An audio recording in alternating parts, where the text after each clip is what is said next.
नमस्कार मंडळी. जानेवारी ते मार्च 2026 या केल्याने भाषांतरच्या अंकातील परकीय भाषेतील कथांचे थेट मराठीत अनुवाद केलेल्या अनुवादकांशी आपण बोलत आहोत. आज आपल्या बरोबर आहेत अनुवादक लेखक नीना गोडबोले. नीना गोडबोले या स्पॅनिश मराठी स्पॅनिश भाषांतरकार असून केल्याने भाषांतर व इतर नियतकालिकांमध्ये त्यांनी स्पॅनिश कथांचं मराठीत भाषांतर सादर केलं आहे. स्पॅनिश भाषेबरोबरच त्यांनी फ्रेंच, पर्शियन अशा काही इतर परकीय भाषाही आत्मसात केल्या आहेत. लहानपणी वडिलांच्या नोकरीमुळे त्यांनी इराण आणि लेबेनन येथे वास्तव्य केले आहे. नंतर त्यांनी IIT मुंबईमधून मास्टर्स आणि नंतर बिझनेस मॅनेजमेंटमध्ये पदविका मिळवली. इन्फॉर्मेशन टेक्नॉलॉजी म्हणजेच IT क्षेत्रात त्या 20हून अधिक वर्ष कार्यरत होत्या. त्यांनी या क्षेत्रात महत्वाची पुस्तकं लिहून योगदान दिलं आहे. विविध भाषा शिकणे ही त्यांची आवड आहे. भाषेवरील प्रेमापोटी त्यांनी नोकरी सांभाळून स्पॅनिश भाषेचे पदव्युत्तर शिक्षण घेतले. MA करत असतानाच त्यांना भाषांतराचे काम आवडू लागले. स्पॅनिश मधून कथांचे भाषांतर करताना बार्सिलोनातील डेव्हलपमेंटल इकॉनॉमिस्ट असलेल्या अंतोनियो VVS यांच्या 3 अंकी नाटकाचे त्यांनी मराठीत भाषांतर केले. विशेष म्हणजे स्पेनमध्ये स्पॅनिशच्या जोडीने जी भाषा बोलली जाते म्हणजे कातालान, त्या भाषेतून त्यांनी ते नाटक मराठीत आणलं. हे नाटक मुंबईतील धारावी विषयी आहे. भाषा शिक्षणाबरोबरच नुकतंच त्यांनी इंडॉलॉजी या विषयातही MA पूर्ण केलं आहे. आजच्या मुलाखतीमध्ये त्या मुख्यतः त्यांच्या केल्याने भाषांतरच्या जानेवारी ते मार्च 2026 या अंकातील स्पॅनिश कथेच्या भाषांतराविषयी बोलणार आहेत. गाब्रिएल गार्सिया मार्केस यांनी लिहिलेली 6 वाजता येणारी बाई ही ती कथा आहे. चला आपण त्यांच्याशी बोलूया आणि या अनुवादाबद्दल अधिक जाणून घेऊया. नमस्कार नीनाताई. नमस्कार ललिताताई. तुम्ही भाषांतरित केलेल्या कथेबद्दल बोलायचं आहे तुमच्याशी. तर या कथेचे मूळ लेखक गॅब्रिएल गार्सिया मार्केस यांच्याबद्दल आधी थोडंसं सांगाल का? हो, आता हे जे गॅब्रिएल गार्सिया मार्केस आहेत हे दक्षिण अमेरिकेतले एक अतिशय लोकप्रिय लेखक आहेत आणि त्यांना त्यांच्या जवळच्या वर्तुळामध्ये कौतुकाने लाडाने गाबो असं संबोधलं जातं. असं आहे की यांचा जन्म आहे कोलंबियाचा. म्हणजे त्यांचा जन्म आहे 2000 एक्झॅक्ट तारीख बघून सांगते 4 मार्च 1927. त्यांचा मृत्यू झाला मेक्सिकोमध्ये 2014च्या एप्रिलला. जन्मभूमी ही कर्मभूमी असं आपल्याकडे साधारण आपण जाणतो. त्यांना कोलंबियन लेखक असंच मानलं जातं. यांचं एक अगदी ठळक नोंदण्याजोगं वैशिष्ट्य म्हणजे दक्षिण अमेरिकेमध्ये जे जादुई वास्तव ही जी लिखाण शैली निर्माण झाली त्याचे ते जनक मानले जातात. इथे आता आपल्याला विस्ताराने सांगायला वेळ नाही, परंतु पुष्कळदा जादुई वास्तव म्हणजेच अतिवास्तववाद म्हणजे मॅजिक रिअलिझम म्हणजे सरिअलिझम अशी गल्लत काहींच्या मनात असते. ते तसं नाहीये, त्याच्यात बरेच फरक आहे, परंतु तो आपला आत्ता विषय नाही. तर गॅब्रिएल गार्सिया मार्केस आहे त्यांच्या लिखाण शैलीत प्रामुख्याने ह्या जादुई वास्तव शैलीचा उपयोग. म्हणजे काही भाग अगदी वास्तवासारखा, काही भाग हा जादूचाच भाग वाटेल. म्हणजे याचं एक थोडं उदाहरण सगळ्यांना परिचित म्हणजे हॅरी पॉटर मध्ये तो अजगर विजगर बोलायला लागतो. अशी यांची काही पात्र जे अमानुष्य असतात ते अशी सहज रोजच्या जीवनात आढळणाऱ्या व्यक्तींशी बोलायला लागतात. असे काही भाग होते. हे अगदी थोडक्यात ओळख म्हणजे जादुई वास्तव. पलीकडे खूप आहे, परंतु तो आपला आत्ता विषय नाही. पत्रकार सुद्धा होते त्यांनी लिहिला. तर हे असं बहुआयामी व्यक्तिमत्वाचं हे लेखक गॅब्रिएल गार्सिया मार्केस आणि फार मानतात त्यांना. मग त्यांची हीच कथा आपण भाषांतरासाठी निवडावी असं तुम्हाला का वाटलं? आता जेव्हा मी MAच्या सुमाराला आमचा म्हणजे साहित्याचा खूप अभ्यास झाला तर त्यावेळी असं लक्षात आलं की दक्षिण अमेरिकन लेखकांची शैली ही विशेषतः निवेदनात्मक म्हणजे नॅरेटिव्हनीच असतं. प्रामुख्याने कथा तुम्हाला नॅरेटिव्ह मध्ये. आणि मग नॅरेटिव्ह काय होतं, लांबलचक होत गेलं तर तसं ते वाचकाला तसं कंटाळवाणं होतं. म्हणून मी अशा कथेच्या शोधात होते की ज्यात संभाषण असेल आणि ही कथा मला नेमकी माझ्या या शोधामध्ये आढळली. ही कथा पूर्णतः संभाषणात्मक अंगाने उलगडत जाते. बर. एक गोष्ट. दुसरी गोष्ट म्हणजे ह्या कथेमध्ये एक स्त्री पुरुष हे जी पात्र आहेत ती अनामिक आहेत, त्यांना नाव नाही. तर अच्छा. त्यांचं जे संभाषण होतं हे इतकं उत्कंठावर्धक आहे की त्यांना नावं नसल्यामुळे काही अडत नाही, असं ते एकूण कथा वाचल्यावर लक्षात आलं. बरोबर. दुसरं म्हणजे स्त्री पुरुष मला असं वाटलं या कथेत येणारे फार प्रातिनिधिक स्वरूपाचे आहे. हम्म. आपल्याकडे स्त्री पुरुषांच्या मानसिक जडणघडणीमध्येच फरक असतो, त्यांच्या विचार करण्याच्या पद्धतीत फरक असतो, हे सगळ्या संस्कृतीत आढळतच. ह्या कथेच्या अनुषंगाने ते आढळतो. म्हणजे ती स्त्री तिला आलेले अनुभव तिच्या स्त्री ह्या दृष्टिकोनातून सांगते आणि ऐकणारा पुरुष त्याच्याकडे एक पुरुष म्हणून बघतोय.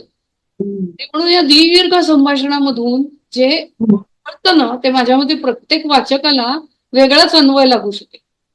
कारण एका पातळीवर एक काहीतरी सांगितलं जात आहे आणि दुसऱ्या पातळीवर अर्थ काढत गेले तो वेगळाच अर्थ आहे, अशी ती मला कोड्यासारखी वाटली कथा. म्हणून मी मुख्य म्हणजे ती संभाषणात्मक अशी अपवादाने आढळणारी दक्षिण अमेरिकन सुप्रसिद्ध लेखकाची, त्यातूनही सुप्रसिद्ध लेखकाची याची ती कथा म्हणून ही घेतली. म्हणून तुम्ही निवडली. मग भाषांतर करताना सांस्कृतिक सामाजिक दृष्टीने तुम्हाला काही अडचणी जाणवल्या मराठीत आणताना? सांस्कृतिक सामाजिक दृष्टीने अडचणी मी असं म्हणेन की काही शोध लागले इंटरेस्टिंग, की स्पॅनिश भाषेचं चलन, त्याचं व्याकरण हे मराठीशी जवळ आहे. म्हणजे स्पॅनिश भाषेमध्ये कर्मणी कर्तरी प्रयोग आहे. स्पॅनिश भाषा शिकताना जे मराठी माध्यमातून शिकले आहेत ना त्यांना तो भाग फार पटकन कळतो. इंग्रजी माध्यमाच्या लोकांना तो लक्षात येत नाही. दुसरं म्हणजे सांस्कृतिक तुम्ही म्हणाल तर म्हणी, म्हणजे माझ्या मते म्हणी त्या लोकजीवनाचे दर्शक असतात. तर अशी स्पॅनिश मधले कित्येक म्हणी मी सांगू शकेन आणि 2 उदाहरणं दाखवले की ज्या मराठीतल्या म्हणींना जवळ जाणाऱ्या म्हणी वेगळ्या शब्दात तिथे आहेत.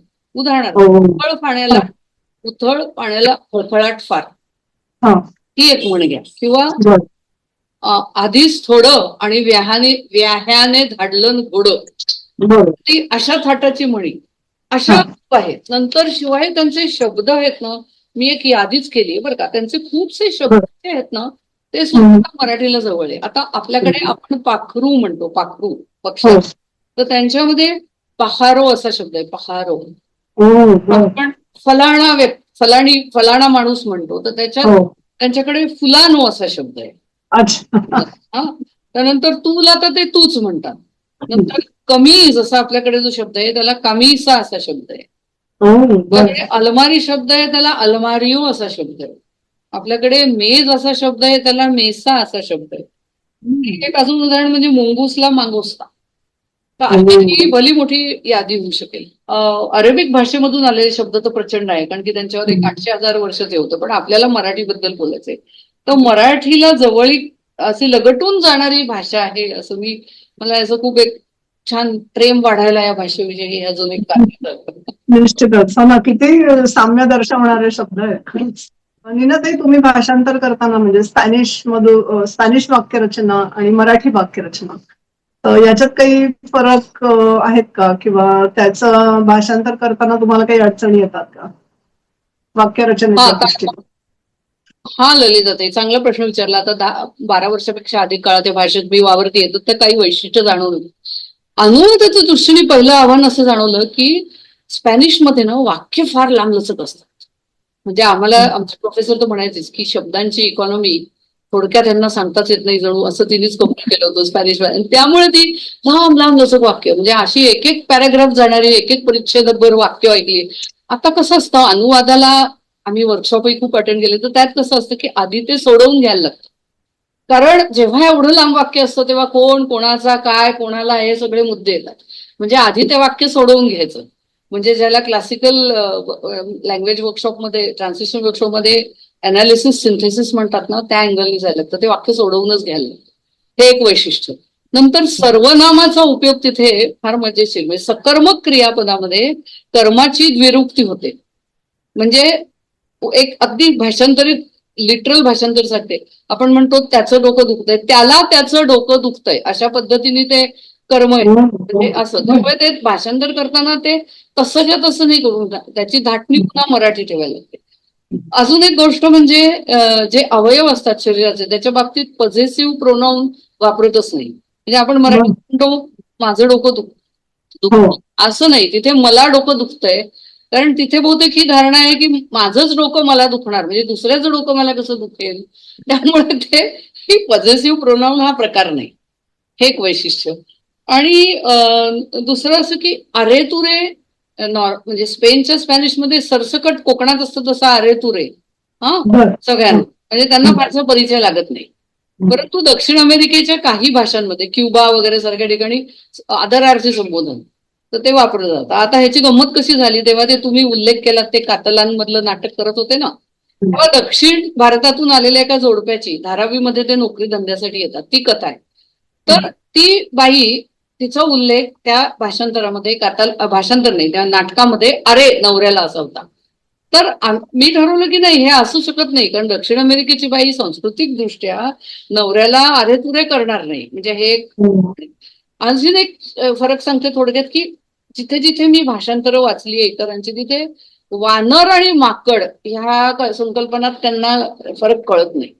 त्यामुळे एक मी मारुती विषयी वाचलं होतं, तर त्याला तिथे ते माकड माकड असं म्हणत होते. तर ते असे, आणि हा सांस्कृतिकच आहे फरक.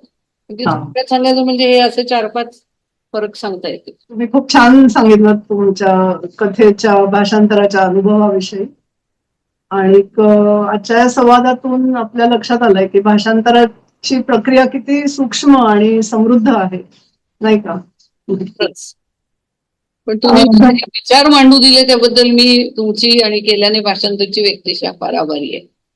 धन्यवाद. नीनाताई, तुम्ही इथे येऊन तुमचे विचार मांडलेत त्याबद्दल मनापासून धन्यवाद.